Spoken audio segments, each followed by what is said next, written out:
বিসমিল্লাহির রহমানির রহিম। আমরা দেখব এখন অ্যাফার্মেটিভ টু ইন্টারোগেটিভ। তো শুরুতে আমরা প্রথম যে সেন্টেন্সটা লিখেছি দেখি, he is absent from the class. এখন এই বাক্যটাকে যদি আমরা ইন্টারোগেটিভ করতে চাই তাহলে শুরুতে আপনাদের অক্সিলারি ভার্বটাকে নিয়ে আসতে হবে। এখানে অক্সিলারি ভার্ব কোনটা? এখানে ইজ। তাহলে ইজকে নিয়ে আসলাম, এরপরে হচ্ছে নট। তাহলে কী হলো? Is he not absent from the class. Okay, ফরের এক্সাম্পলটা যদি আমরা দেখি, যেখানে কী লেখা আছে, she is not a good girl. এখন বাক্যটা প্রথম বাক্যে ছিল কিন্তু এটা পজিটিভ বাক্য, অ্যাফার্মেটিভ বাক্য যদি থাকে তাহলে সেটা হবে নেগেটিভ ইন্টারোগেটিভ। কী হবে? Negative interrogative. মানে এটাকে ইন্টারোগেটিভ করতে হবে এবং নেগেটিভ করতে হবে, দুইটা হবে। দ্বিতীয় বাক্যটা যদি দেখি, এটা হচ্ছে নেগেটিভ শব্দ অলরেডি আছে এখানে নট, তাহলে এটাকে আর নেগেটিভ করতে হবে না, শুধু ইন্টারোগেটিভ করলে হবে এবং নটটাও উঠে যাবে। তাহলে কী হবে? Is he a good girl, is she a good girl. তাহলে কী হচ্ছে? She is not a good girl. এটাকে আমরা নেগেটিভ থাকার কারণে শুধুমাত্র প্রশ্ন করলাম কি, এবং ইজকে শুরুতে বসালাম এবং নট কিন্তু উঠে যাবে। ঠিক আছে? তার মানে নেগেটিভ থাকলে আমাদেরকে নেগেটিভ ইন্টারোগেটিভ করতে হবে না, তখন পজিটিভ ইন্টারোগেটিভ হবে।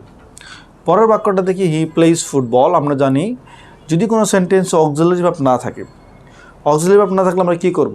Do not, does not, did not দিয়ে নেগেটিভ করেছি, তাহলে ইন্টারোগেটিভ সময় কি ডু, ডাজ, ডিড বসবে।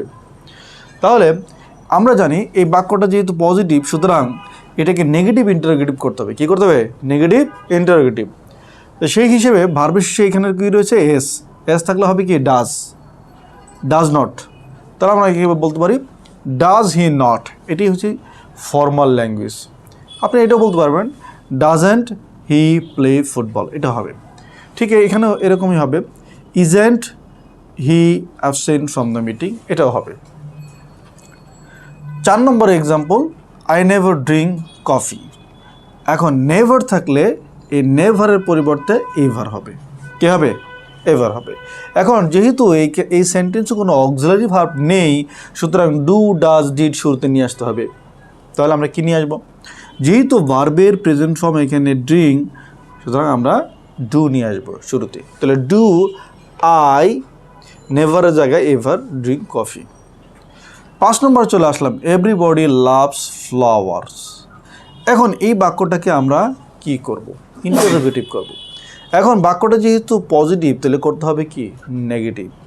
তাহলে আমরা এটাকে দুইভাবে করতে পারি।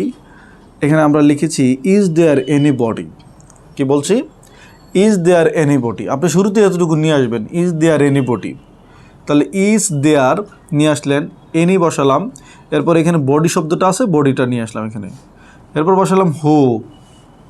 কি বসালাম? হো, যেহেতু এখানে এভরিবডি দ্বারা ব্যক্তিকে বোঝানো হয়েছে।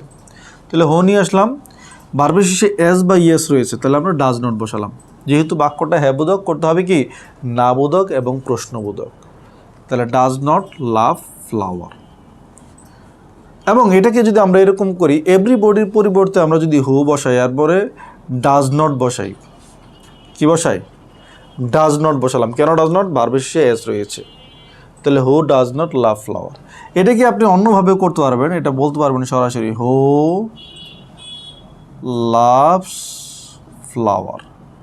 কিন্তু এতটুকু বললে এটা কিন্তু ট্রান্সফরমেশনের যে নিয়ম ভায়োলেট করবে। কেন? আমরা হ্যাঁ বোধক বাক্য থাকলে না বোধক এবং প্রশ্নবোধক করব। কি করব? হ্যাঁ বোধক বাক্য থাকলে না বোধকও করব এবং প্রশ্নবোধকও করব। সেই জন্য আমরা এই দুই ফরম্যাটটা খেয়াল করব। 6 নম্বর, আমরা সর্বশেষ আলোচনার সর্বশেষ পর্যায়ে চলে এসেছি।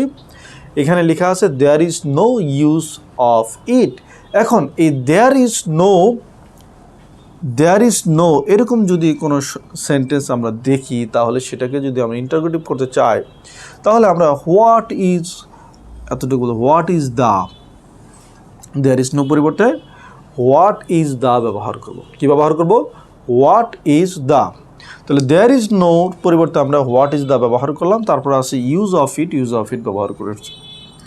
এখন এই বাক্যটাকে আমরা অন্যভাবে করতে পারি, ইজ দেয়ার, নো এর পরিবর্তে এনি। কি করব? নো এর পরিবর্তে এনি, ইউজ অফ ইট। আমরা অ্যাফার্মেটিভ থেকে ইন্টারোগেটিভ এই যে বিষয় যে অ্যাফারমেটিভ থেকে ইন্টারোগেটিভ, আমরা যে 6টি এক্সাম্পল লিখেছি, এই 6টি এক্সাম্পলের বাহিরে আপনাদের আর পড়তে হবে না বা পড়ার প্রয়োজন পড়বে না। তো আশা রাখি ভিডিওটি আপনাদের ভালো লাগবে এবং সবাই লাইক, কমেন্ট এবং সাবস্ক্রাইব করে আমাদের পাশে থাকবেন। সবাইকে ধন্যবাদ। আসসালামু আলাইকুম।